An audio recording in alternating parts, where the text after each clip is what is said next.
नमो नमः। प्रवाचिका अहंदया जोशी अत्र समेषां स्वागतम्। अधुना अग्रिमा कथा पठिष्यते अस्तु तर्हि आरंभं कुर्मः। मनाने तरी ती माझ्याशी एकरूप होऊ शकली छे? आपल्या कवचातून हळूच कामापुरते डोके वर काढणाऱ्या प्राण्यासारखी ती वागे।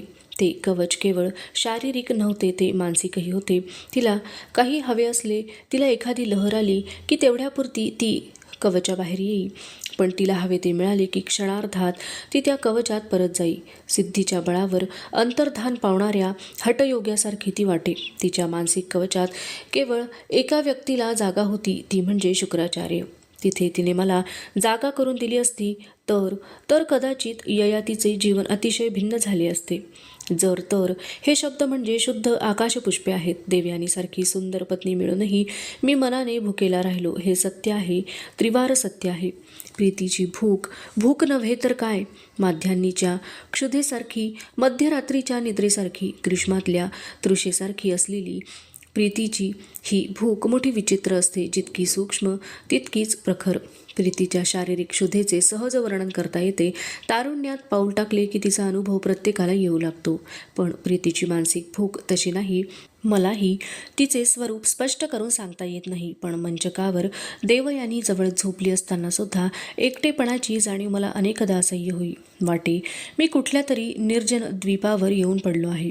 त्या बेटातल्या वाळूवर माणसाची पावले कधीच उमटलेली नाहीत। फार काय, पशुपक्षी वृक्षवेली काही नाही तिथे। अगदी उजाड, अक्राळ विक्राळ खडकांनी भरलेले, त्या खडकांना लाटांच्या चाबकांनी झोडपणाऱ्या रागोट समुद्राने चोहोबाजूंनी वेढलेले, स्मशानात सुद्धा गाणाऱ्या भूतासारखे आवाज करीत जाणाऱ्या चावऱ्या वाऱ्याची तेवढी सोबत असलेले निर्मनुष्य द्वीप होते ते। सूर्याच्या प्रकाशात त्याचा उजाडपणा दुस्सह होई, रात्रीच्या अंधारात त्याचा भयानकपणा द्विगुणित होई। अशा भयान एकांतात मला दिवस काढायचे होते। तिथे अष्टोप्रहर मला मैत्रीण हवी होती, जिच्याशी बोलून, जिची थट्टा करून, जिला आपले हृद्गत सांगून मी माझे दुःख हलके करू शकेन।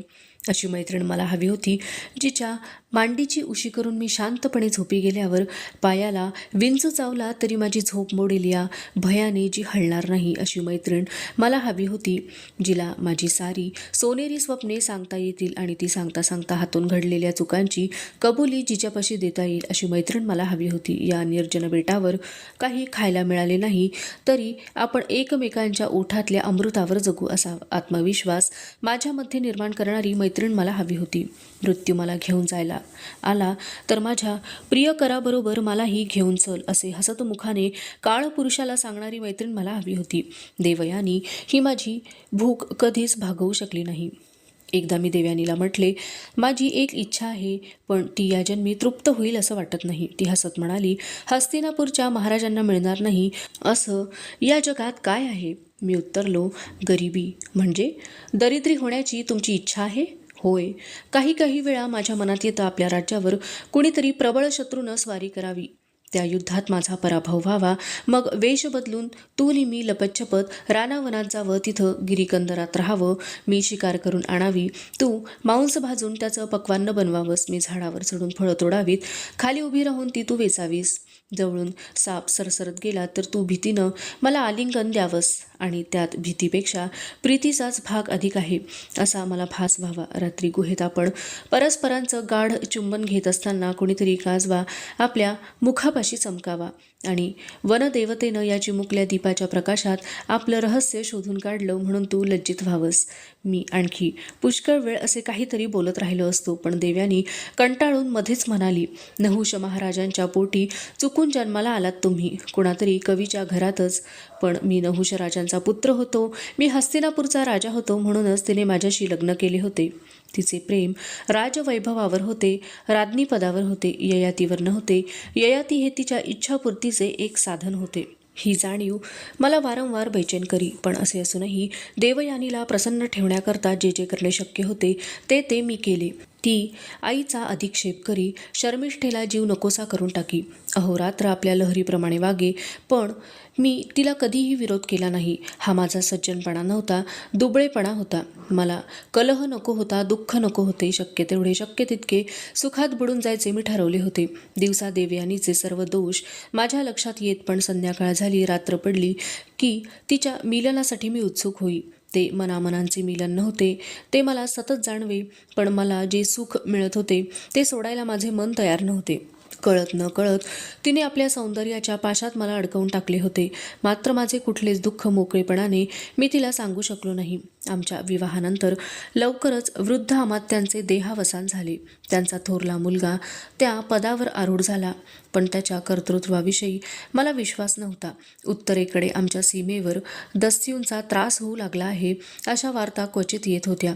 एखाद्या वेळी या वार्तांनी माझे मन व्यग्र होई, पण या व्यग्रतेचे कारण देवयानीने मला कधीच विचारले नाही. ते मी तिला सांगितले नाही. माणसाच्या पोटात शिरण्याचा मार्ग त्याच्या हृदयातून असतो हे तिला ठाऊकच नव्हते. सदैव स्वतःविषयी विचार करणाऱ्या, अष्टोप्रहर स्वतःच्या पूजेत गुंग असणाऱ्या, रात्रंदिवस स्वतःच्या दृष्टीने साऱ्या जगाकडे पाहणाऱ्या, किंबहुना स्वतः पलीकडे जगच नाही असे मानणाऱ्या माणसाला हे कधीच समजत नसावे. बहिऱ्या मनुष्याला जशी गाण्याची गोडी कळत नाही, आंधळ्याला जसे सृष्टी सौंदर्य आकृष्ट करू शकत नाही, तसेच हे आहे. स्वतःच्या पूजेत दंग असलेली माणसे नकळत मनाने आंधळी आणि हृदयाने बहिरी होतात. कुठल्याही गोष्टीतून आपल्या पूर्वग्रहांना पोषक असे जे असेल तेवढेच देव्यानी शोधून काढी. आमच्या विवाहानंतरच्या पहिल्या नगरोत्सवातली गोष्ट फार थाटामाटाने साजरा झाला. त्या उत्सवात पदोपदी नव्या महाराणीचे कौतुक झाले. दररोज रात्री नाना प्रकारचे मनोरंजनाचे कार्यक्रम होत असत. ते पाहायला आम्ही दोघेही जात असू. पहिल्याच दिवशी माझे पणजोबा पुरुरवा यांच्या जीवनावरले नाटक झाले. मूळ कथाशृंगार आणि कारुण्य यांनी परिपूर्ण. त्यामुळे नाटकात प्रेक्षक रंगून गेले. पुरुरव्याचे काम करणारा नट जितका रुबाबदार तितकाच गान निपुण व अभिनय कुशल होता. त्यामुळे कथेतल्या प्रत्येक प्रसंगाशी प्रेक्षक समरस झाले.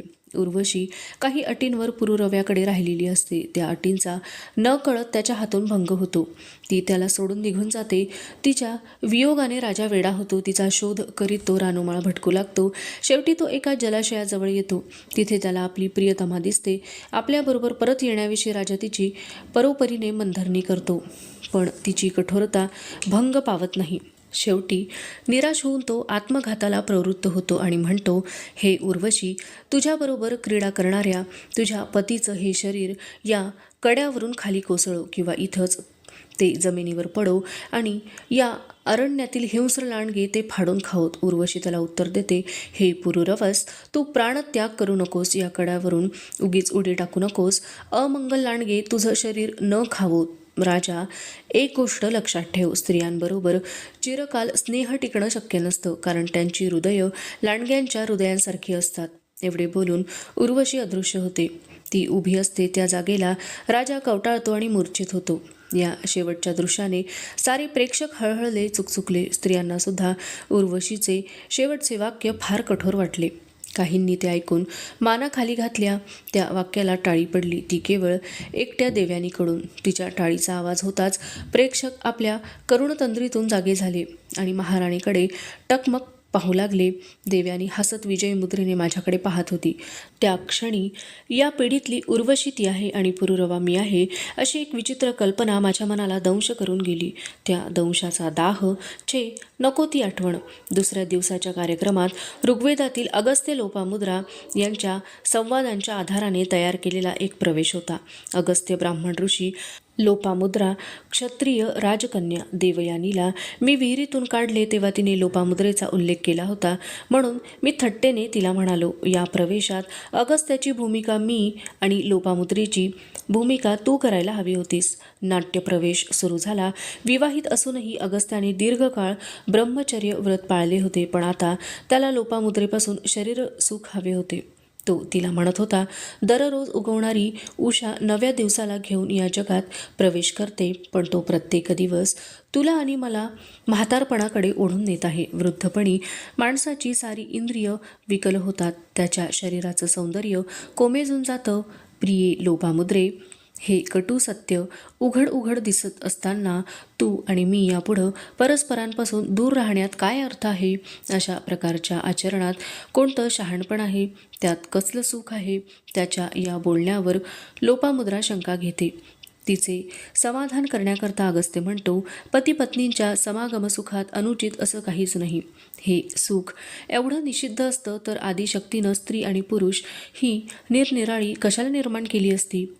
तरी लोपामुद्रा त्याला आलिंगन देत नाही. मग अगस्त्य आपले सर्व शरीर कसे काममय झाले आहे. एखाद्या महानदाला बांध घालून कोणी कितीही अडवले तरी तो ते सारे फोडून जसा बाहेर पडतो तशी आपली स्थिती कशी झाली आहे हे तिला सांगतो. शेवटी लोपामुद्रा त्याच्या स्कंधावर मस्तक ठेवते आणि एवढेच म्हणते, पुरुष बोलून दाखवतात, बायका बोलून दाखवित नाहीत, पण दोघांनाही एकाच सुखाची ओढ असते. या नाट्यप्रवेशाचे प्रेक्षकांनी मोठ्या रसिकतेने, क्वचित रंगेलपणाने सुद्धा स्वागत केले.